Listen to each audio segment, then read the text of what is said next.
Being with this band is like having Christmas every day. Just unwrap the gift, right? Whoa. I want to just say,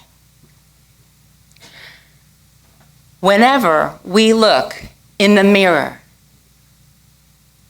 you guys, the mirror doesn't change. The mirror is the mirror. It never changes. What changes is what passes in front of it and what we think about it and say about it and believe about it. The mirror never changes. You get that? It's true. The mirror is true. It tells no lies. But sometimes we tell lies. We are the ones who tell the lies. But let's not shame ourselves, okay? We've done that. Does it work? No. I, for one, will say no. Shame, blame, doesn't work. It never has, never will. I don't care how many times we get back on the shame, blame game. It does not work. Unless somebody sitting here can tell me that it does, I would be really surprised. But as I always say, surprise me, universe. We want to know what's next. Every night we go to bed, every day we wake up, we can ask those two questions. What's next? And I will say, it all depends on who's showing up. Because it's happening no matter what. Life is happening, right? Life is happening. The creative process is happening all the time. It's just happening. That's why we are here to wake ourselves up and wake each other up. So that when I look in the mirror and I can become aware of the error thinking that's going through my mind as I look at anything. Oh, geez, a few more freckles, some wrinkles are showing up. Why wouldn't I say, oh my God, I'm even more beautiful with those wrinkles? Why not? I mean, isn't that a possibility? Why not? Someone else told us otherwise, but why not? We are the ones who are creating and making up the meaning and defining and limiting ourselves. And until we know that we have the power within us to shift and change anything, we will be at the whim and fancy of anything that's going on, swaying all the time, back and forth, strong, not strong, strong, not strong, until we come to know ourselves. Someone asked me earlier today, and I've had this question before, isn't it selfish to do all that work and just kind of think about ourselves? We're here to be of service. Well, I, for one, can say after 57 years that my experience is that until I have loved myself fully, I am never being of service from my highest self for the highest good of all.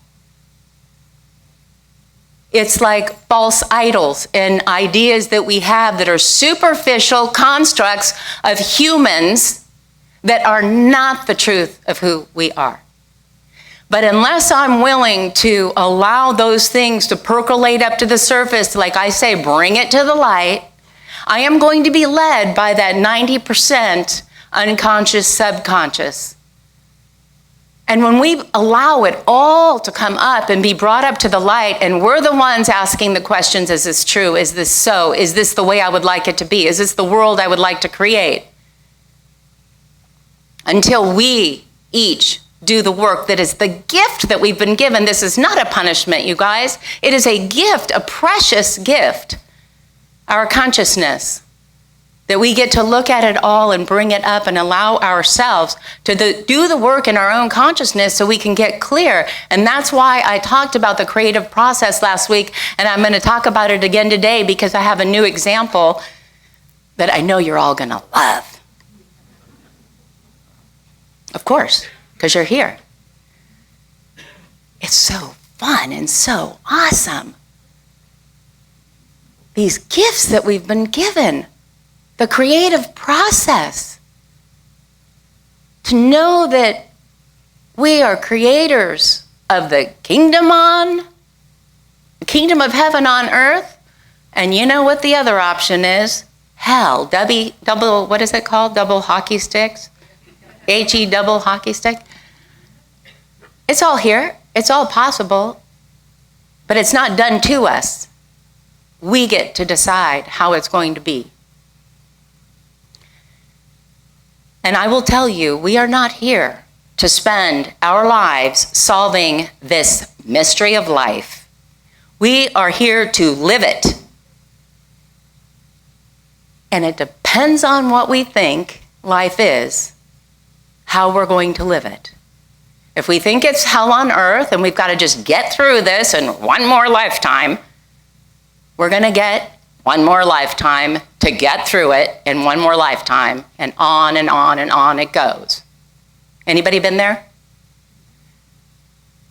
And we can use it for our good to unhook and get clear and discover the truth of who and what we are.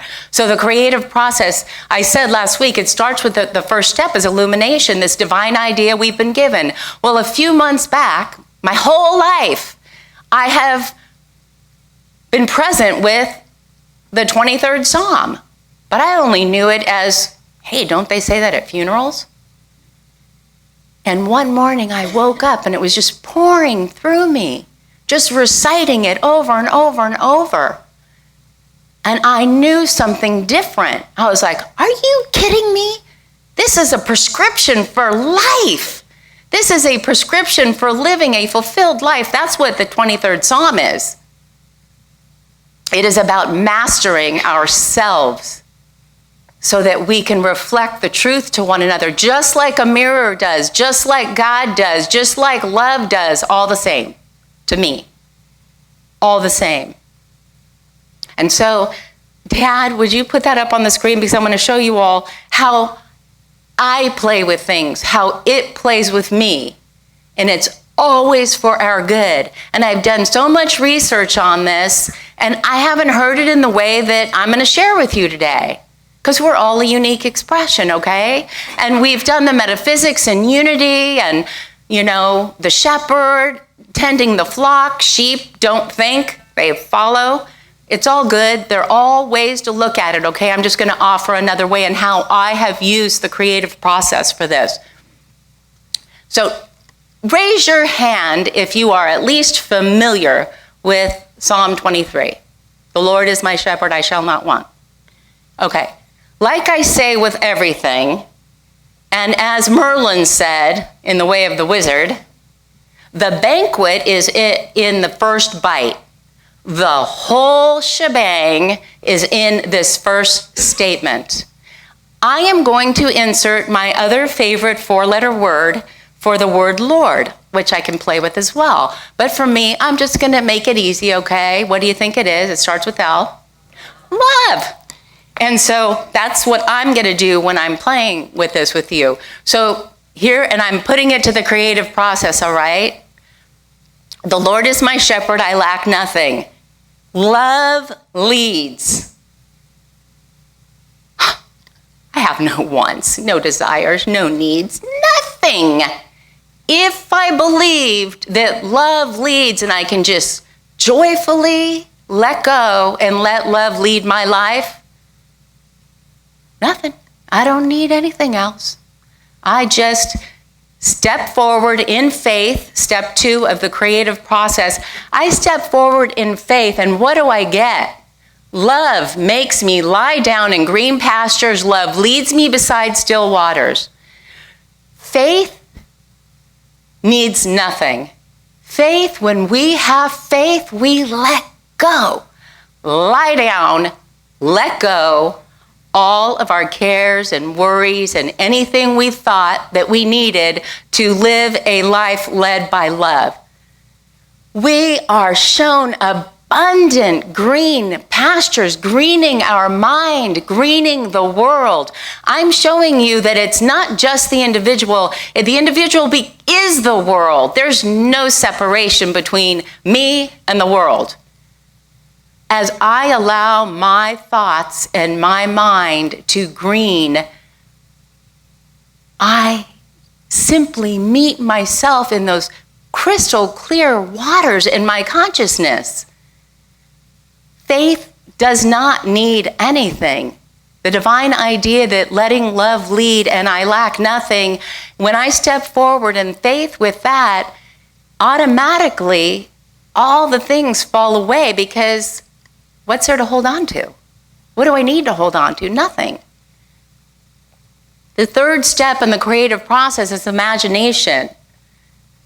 In Psalms 23, love refreshes my soul. Love guides me along the right paths for love's sake.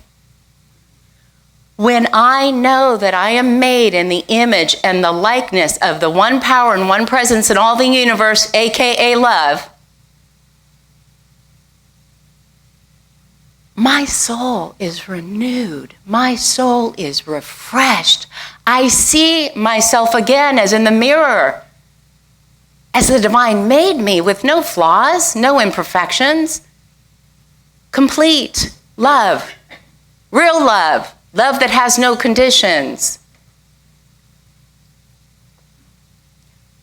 Wait, back up 1 second, Tad, thank you.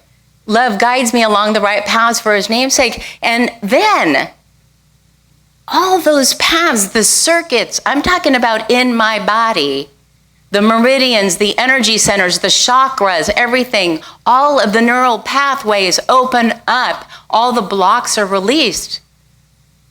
Imagining that there is plenty for everyone here, I'm guided along the path. I don't have to do any more work thinking, what's mine to do? What am I going to do? And so we go on.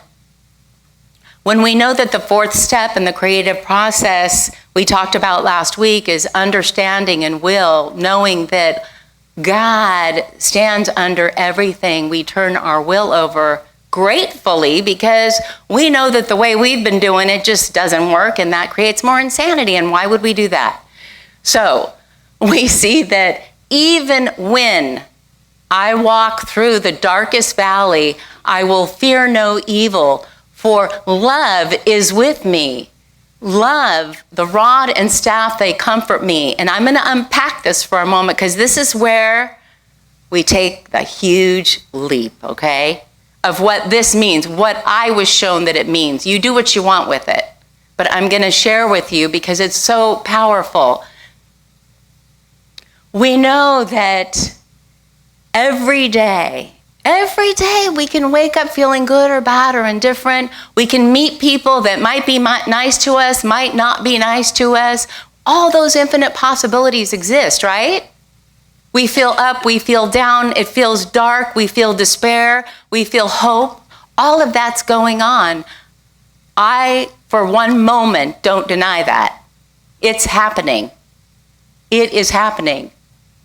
We walk through the infinite possibilities all the time. But you see, when I know that love is here, when I say, you know what, I turn my will over, love, live me, because you know the way, then that's what happens. I fear no evil because love is with me. And you know, evil spelled backwards, live, right? It's like, am I going to choose this moment to live love, knowing the understanding that love is here and all I have to do is get out of the way and turn my little s self-will over to the big S spirit and let it live me. The rod and staff, this is the way I see it. This is a prescription for anything that ails us. And I know it's true because this has worked for me. The staff, the rod is the spine, okay? And the staff, you know the way it's drawn. I wish we had a picture. The crook here is the pineal gland, okay? Just look at the way we're made. You think it's an accident? It's not an accident the way we've been made. The spine is the rod and the staff is the pineal gland. When I sit in meditation and I allow myself to be still and let go of all that no longer serves me, and I feel the energy coming up through the chakras and clearing and cleansing, the pineal gland is activated. And it's said that we're using barely 10% of our brain capacity? Who wants to use 100%? I mean, why not? Oh, Bob, hello. Oh my God, what a blessing. Oh my God, of course. Of course. Oh God. When we take the time to be in meditation, which I have said before, it doesn't have to be a big deal. It could be 1 second that I'm having a conversation with someone and I stop for a moment and I truly listen to what they're saying to me, not formulating in my head what my response is going to be or how I want to tell them why they're off track or broken or damn. No. In the silence, I listen. I listen in the space between the words and the songs that are singing. I listen. What does that mean to me? How can it be for me? How can I get clear and let go and let God? So that to me is what that's meant by the rod and the staff. It's calling us. Jesus is calling us. Master teachers are calling us. The mystic of all ages, living, dead, all eternal life is here calling us. Go within and listen. And then my next favorite step, discrimination. How that plays out in the 23rd Psalm. Get this. Love prepares a table before me in the presence of my enemies. Love anoints my head with oil. My cup overflows. A silver platter with all good overflowing is here. I have to use this step of discrimination, discernment, what I call self-mastery. I have to use that to allow myself to become conscious of the thoughts that have been ailing me, hurting me, causing disease and disruption in my beingness of pure love. I have to discern. This table is set, you guys. The banquet is here and everybody's welcome. And we say that in unity all the time. Welcome, come. We include everyone in the presence of mine enemies. Well, the first enemies I have to look at are my own thoughts. Those are the first enemies that I need to look at. So when I'm projecting all my stuff on someone else, if I'm really aware and my sole intention is to be living, loving, truth, love on this planet right now, oh, I can tell you I'm willing. I'm willing to just stop and say, there's something hurting inside me right now. Something someone said, something I thought, something. I don't want to stuff it back down because I know where that leads. Depression and despair and hopelessness. That's where that leads me to. And so I welcome it. I allow it to come up. I allow it to come up because I want to get clear once and for all. And if I think it's this moment that I'm clear once and for all, and then tomorrow something else comes up, you know what I'm going to say? Thank you. I welcome you. Come. Sit with me. I want to look at you and see you for who you really are. Because I don't care what the fear is. It is love. It is a call to love. And so I want to sit with it. I want to allow it. I want it to come up so that I can become consciously aware so that the 90% that's leading me is all going to be good. And then I'm on autopilot and it's like, woo, effortless. I don't need to think anymore. And what happens? My head is anointed with oil. Well, metaphysically, oil, besides lubricating everything, anybody need some WD-40 on their joints? Every now and then, that's what I say. And I imagine in this meditation just light and love, just clearing me and cleansing me. And oil in unity is joy. What happens when we allow ourselves to be lived by love? We're just filled with joy. That's what happens. In the discernment process, when we allow all the thoughts don't serve us to fall away and we transform them, we end up with a cup overflowing with good. And it works either way, right, Jamie? We were talking about that. Hey, Christine, the creative process is working no matter what, right? Yep. So how do you want it to be? Love. That's just an easy answer, which is the next step. So we've done our clearing work, right? And this is happening all the time. It's not like, done. We just keep doing it. It's a gift we've been given. We get to consciously think about what's going on. So we come to wisdom and love. So now that we've had this beautiful idea that love is all there is and I'm led by love and I step forward in faith and it all falls away and I just am guided and I use the power of my imagination to know that I am the living, loving Christ presence in the world with God as my understanding and turning my will over, doing the discernment process all the time. What do I end up with? Being lived by wisdom and love. Surely love's goodness will follow me all the days of my life. Surely love's goodness will follow me all the days of my life when I continuously do this work of allowing love to take lead of my life. And I will dwell on the Sabbath is just simply resting on the mountaintop, knowing that it is done. And so I will dwell in the house of love forever. And one thing that I have experienced with doing this process, I end up with a heart full of compassion. I just end up with a heart full of compassion because then I can sit with my neighbor. I can sit with my brothers and my sisters. I can sit with people and I could say, I too have suffered. I know what you're talking about. I can relate. And I stop projecting all over everybody saying, geez, I never would have done that. Well, they deserve to be there because I would have never done that. I will bet my life right now on this, that is not true for any of us. If we get to the place within us where we realize we have always done our best, always. And everybody before us has always done their best.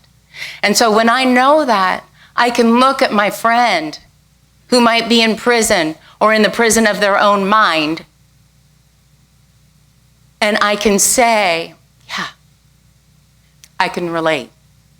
Because the only time we're against someone, you guys, is if we're judging them. And remember, last week I said the difference between a weed and a flower is a judgment. That's all it is. So if I'm judging my friend, that's a clue that I have some more work to do. And I've learned to say, yippee. Because I know if I do the work, I get to a place of more freedom and more joy. So even if it's scary, even if I don't want to do it, I'm going to do it because it's worth it. Compassion. We are filled with compassion, and I know that's a key ingredient, a quality that this world needs right now. And the way I see it, just look at the word compassion. Come, pass I on. Come. The passion that is wanting to pour in and through and be expressed as each one of us as the unique, individualized expression of spirit on earth, embodied, incarnate, wants to express in each of us. So let us stop comparing ourselves to one another. There is only one you. There is only one me. And in that place of being our true selves, we get to be the royal we. Right? It's like royalty is not for one, it's for all, okay? Kings and queens and all those things. We are that. We get to choose to be our highest selves and pass that on with our next thought, our next breath. And I'm going to invite somebody up right now who is a rock star extraordinaire, and her name is Donna. And she has a gift to share with Unity of Birmingham, and she is a former, come on up, Donna. She's a former congregant, lives in Huntsville. She and her husband drove all the way here to be with us today. And thank you so much. And Donna is such a perfect example of answering the question, what's next, with a simple and beautiful answer. And then, of course, what she's passionate about. What does she want to do? Share. Thank you, Donna.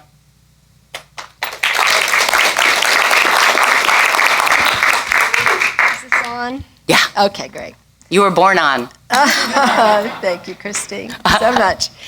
Oh, it's always just so wonderful to be back at Unity of Birmingham. This was mine and my husband's spiritual home for about 10 years at the turn of the century.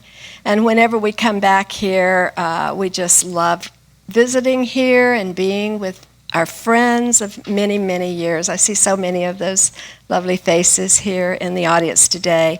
You received a flyer along with your bulletin, so I just wanted to spend a few moments talking to you about it.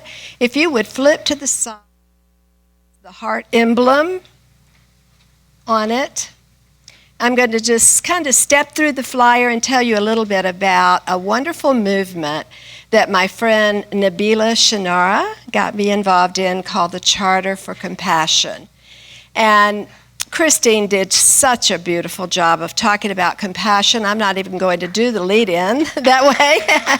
I can let you go ahead and have your Sunday afternoon to yourself. But basically, the mission of the Charter for Compassion is to expand the field of compassion around the world.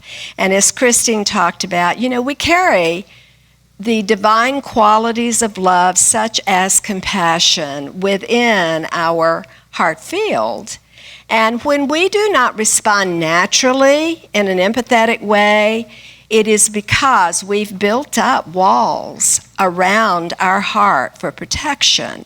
And I believe you talked about, Christine, last week, that it's now time to begin to let those walls come tumbling down. And so that's what we're attempting to do through the Charter for Compassion. A second thing that is a key goal of ours is to link together smaller causes that are operating throughout the world. And we hope by connecting these smaller groups that we can become a network of networks. And I've included an excerpt here from Barbara Marx Hubbard's book, Conscious Evolution, if you're familiar with that, where she talks about the reality of these grassroots movements. In addition to connecting, you'll see listed on the side of your flyer, there are other things that the Charter does to spread love throughout the world by informing people about what's going on in these smaller movements as well as in the Charter for Compassion itself, by educating individuals not only about how they respond or how they are operating from love from within, but also how, we reach out to others in compassion, as well as through transforming through programs that reach out to people in need as well as to our ailing planet. On the back of the flyer, I've listed the principles on which the Charter for Compassion is founded. It was actually developed and created initially by a person by the name of Karen Armstrong. And she drew together a group of spiritual and religious leaders from around the world that crafted this document. And I have included on the flyer 3 major categories, which includes open-hearted compassion and how that deals with religious and spiritual groups. Also, what it means to be a compassionate individual, as well as how compassion can change the world. If you would like more information about this wonderful movement, I would really encourage you to go out to our website. And if you feel so called to sign the Charter for Compassion, simply affirming that you are aligned with these principles, there are no other obligations. Or you can see Nabila Shanara or I after the service. We're going to stay around for a little while if you have other questions about it.